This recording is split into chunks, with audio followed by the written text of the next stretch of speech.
Yo, what is going on, guys? Welcome back to the channel, and today we're going to be doing another character showcase in My Academia Ultra Impact. So for today's episode, we're going to be showcasing this Deku right here.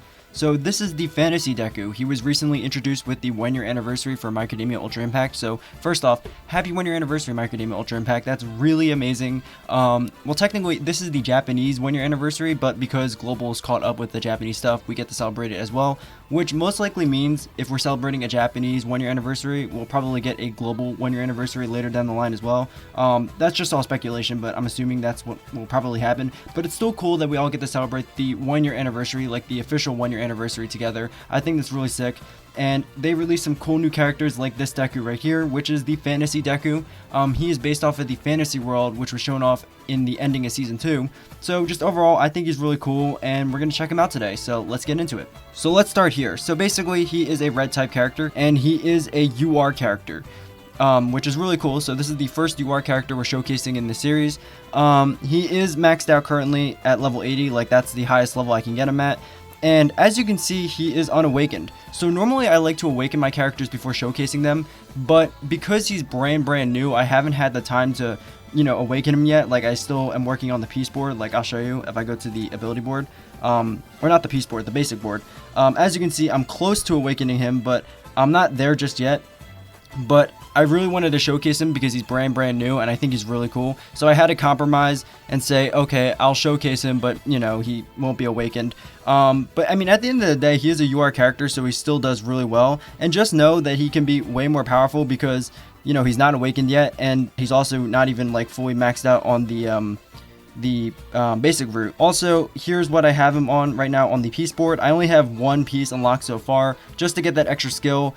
Maybe I'll get them all, we'll see, because he is a UR character, so I wouldn't mind spending these stars to get like the rest of his piece board filled out, but we'll see. Maybe towards the end of the event, because I can trade my my summon points for some of his pieces if I desire. So yeah, that's where I currently have him on the ability board. So just know, again, he's not even at his full potential. Like I can max out the piece board, I can max out the basic route, which also means I could awaken him as well. So just know that he's not even at his full potential when we showcase him today. So yeah, but let's take a look at why he's so good, which is his skills. So starting off, here is his skills. First off, he does get an event bonus because he is part of an event, like he was introduced with this event, the UI Legends Heroes Depart event. And basically his event bonus is when you use him, he will increase items obtained from event quests by 20%. So just pretty good. So if you have him, use him during the event if you desire, because again, he will give you bonus items. Moving on to his actual moves, so his plus ultra move is Detroit Slash, which is pretty funny because, normally it's Detroit Smash, but it's Slash because he has a sword, so I think that's pretty cool. Basically, it deals 650% damage to a single opponent, also inflicts some of the damage dealt to the character. If the character has persistence, it will reduce character's action skill cooldown by 1, and the character's skill impact is increased by 25% when HP is below 50%. So overall, a really cool plus ultra move. First off, 650% damage is really good. It does deal damage to himself, but I mean, we've seen other Dekus have that, like that usually means he gets benefits from it. Like in the last showcase video, we looked at an SR Deku that hurts himself and he got like a ton of buffs. So this Deku obviously will benefit from hurting himself as well. So, I mean, as you can see, like from the Pulse Ultra move already, if he is below 50% HP, his skill impact will be increased by 25%. So, obviously, you want to get him kind of as low as possible, or at least below 50%. But, the lower the better, because at least you'll constantly get, that skill impact increased by 25% when you use that Plus Ultra move.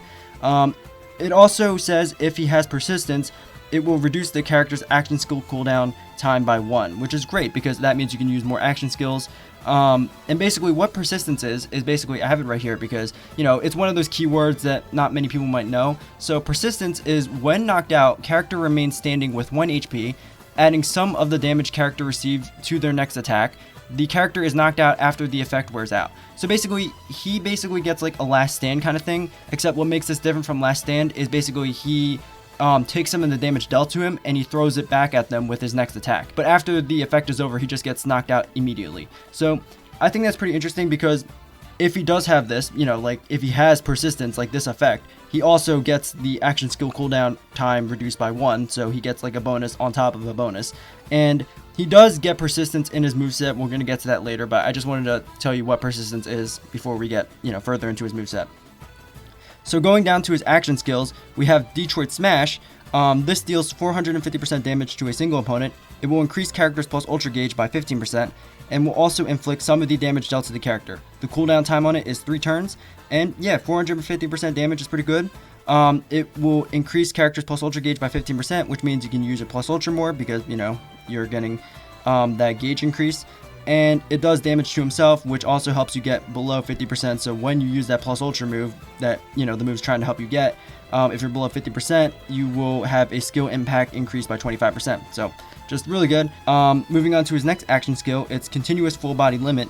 This is where he increases character's power by 25% for 3 turns, increases character skill impact by 40% for 3 turns, also gives character the ability to make a last stand 1 time. The cooldown time on it is 5 turns, and overall that's a really good move because you basically click a button and you get a power increase by 25% for 3 turns, you get an increase in character skill impact by 40% for 3 turns, and you get a last stand basically. Like, that's really good. You basically just click a button and you get like 3 buffs, which is crazy, and that's really, really good.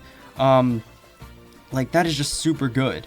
So that's his other action skill. Moving on to his auto skills, for his first one is called Save and Win. This is where he increases character's plus ultra gauge by 15% when a wave starts. If 1 ally gets knocked out, it will increase character skill impact by 25%. If 2 allies get knocked out, it will increase character's power by 25%. So yeah, just really interesting because, well, first off, another plus ultra gauge increase by 15% when the wave starts. So immediately when the wave begins, you get, you know, 15% to your plus ultra gauge, which helps you get to your plus ultra faster so you can use it more. But also it's really interesting because basically if your teammates die, you get buffs, which is really interesting. So if 1 teammate dies or gets knocked out, you get a skill impact increase by 25%. If 2 die, you get an increase in power by 25%, which is really good because also one of his other moves increases skill impact and power, which is his 1 action skill. On top of that, you get a skill impact increase with his plus ultra move if you're below 50%, which we know there's a lot of moves in his kit that help him get his plus ultra faster, and also we know there's a lot of moves in his kit that help him, you know, deal damage to himself on top of taking damage from the opponents. So basically you'll be below 50%, so then you can use your plus ultra move and get that other bonus and skill impact. So yeah, just really interesting. He gets like a lot of buffs, but it's really interesting how he gets it. Like, not only he has to hurt himself, but like if his teammates get knocked out, like he loses allies, he gets stronger. So moving on to his other auto skill, it's called Can't Go Back Now. Basically, when his HP is below 20%, once per battle, it will give the character persistence for 3 turns. If 3 allies get knocked out, it will increase character's power by 40%. And if 4 allies get knocked out, it will give the character persistence for 3 turns. So this is where he gets persistence from, basically. So basically, if he's below 20%, he'll get persistence for 3 turns, which is really, really good. Obviously, because if we go back up to his plus ultra move, if he has persistence, and if you use his plus ultra move, it will reduce the character's action skill cooldown time by 1. So really, really good. And again, he has to be below 20% this time, not 50. So that means you want to do as much damage to him as possible, whether it's by the opponents hitting him or by himself, you know, doing damage to himself. And we know there's a lot of moves in his moveset that will help him do damage to himself. So yeah, pretty interesting. And then on top of that, more allies get knocked out. Like, if more allies get knocked out, he gets more buffs. So if 3 get knocked out, it will increase the power by 40%. So basically you have an increase in 40% there, 25% with his other auto skill. You also get 25% with one of his action skills. Yeah, like, really interesting. And that's power. And then if 4 allies get knocked out, you get more persistence for 3 turns. So just really interesting. Like, if his teammates get knocked out, he gets stronger. Like, I think it's a really interesting gimmick, and like, he gets mad powerful. Like, 40% is no joke, on top of like the other buffs he gets from his other like moves and stuff. Like, it's really interesting. So basically, in a nutshell, you want to deal as much damage to him as possible. So basically, like, you want to get him below 20%. That's where you get him at like the most effective. And again, his moves help him deal damage to himself on top of, you know, getting attacked by his opponents.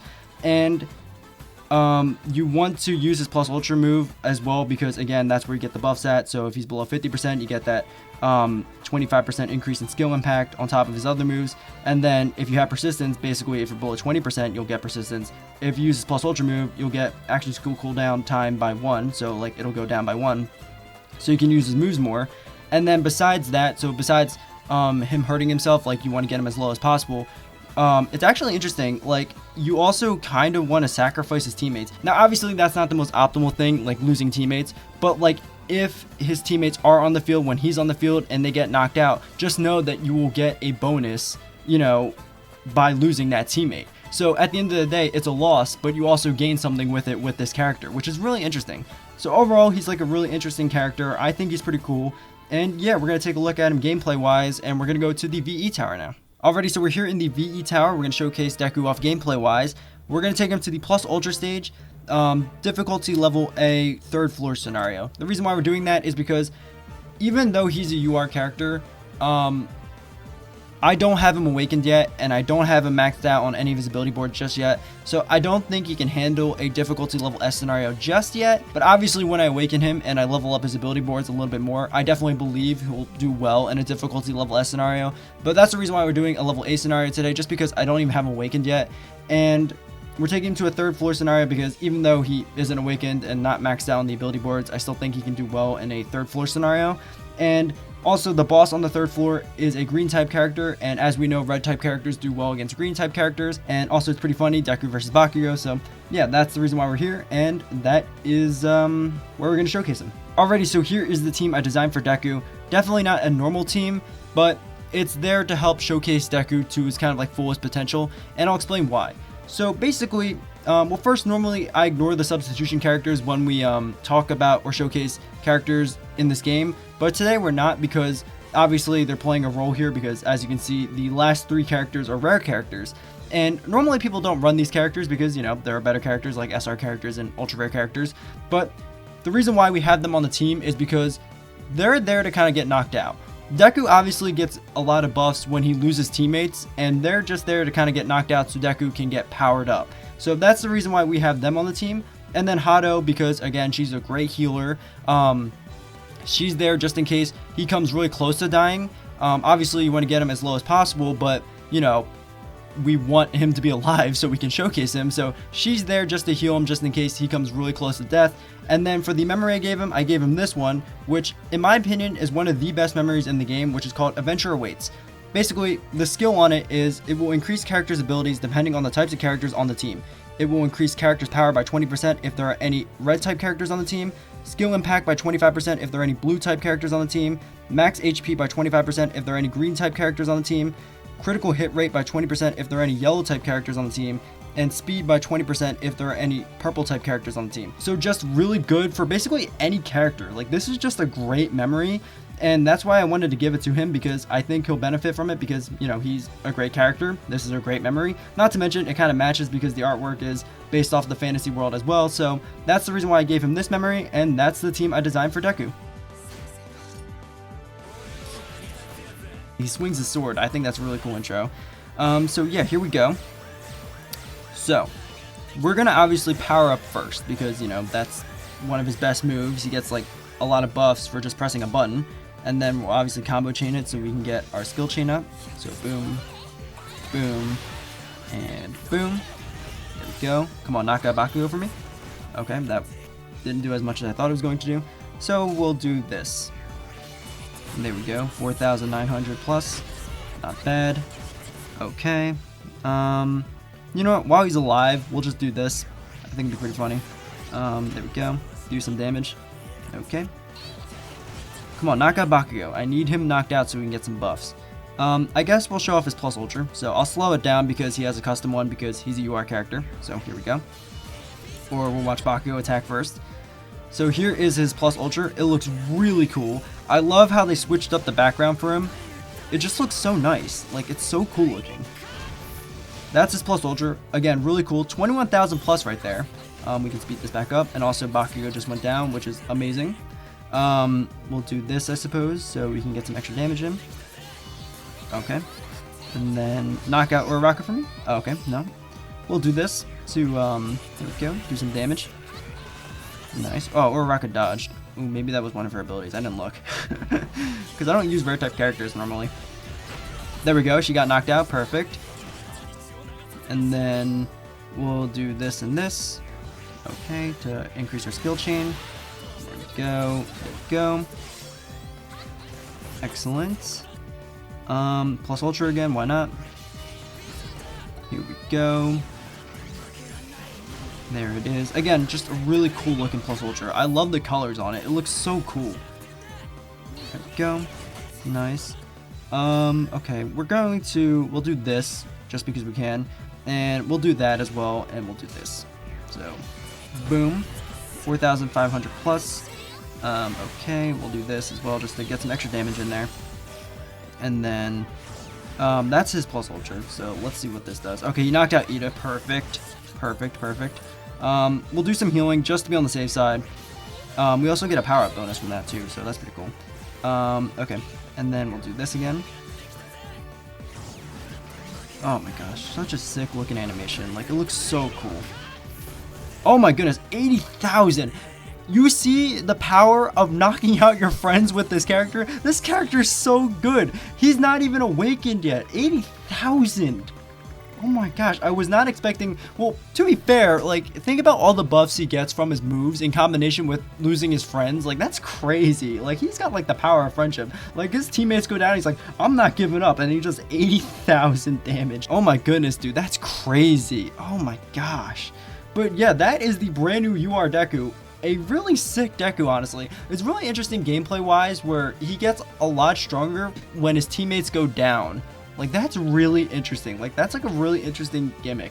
But I think he's sick. I think he's really cool, like, with his animations. And it's also cool that we got, like, a fantasy Deku. Like, that's really cool. To my knowledge, like, obviously Deku's not a unique character across My Academia games because he's the main character. But this variation of Deku, I believe, is unique. Like, he's not in One Justice 2. He's not in Strongest Hero. So, it's pretty cool that we got a unique variation of Deku. And yeah, that is Fantasy Deku, the brand new UR character in the game. If you guys did enjoy, please like and subscribe. That would be amazing. And I hope you guys enjoyed this video, and I'll see you guys next time. Later.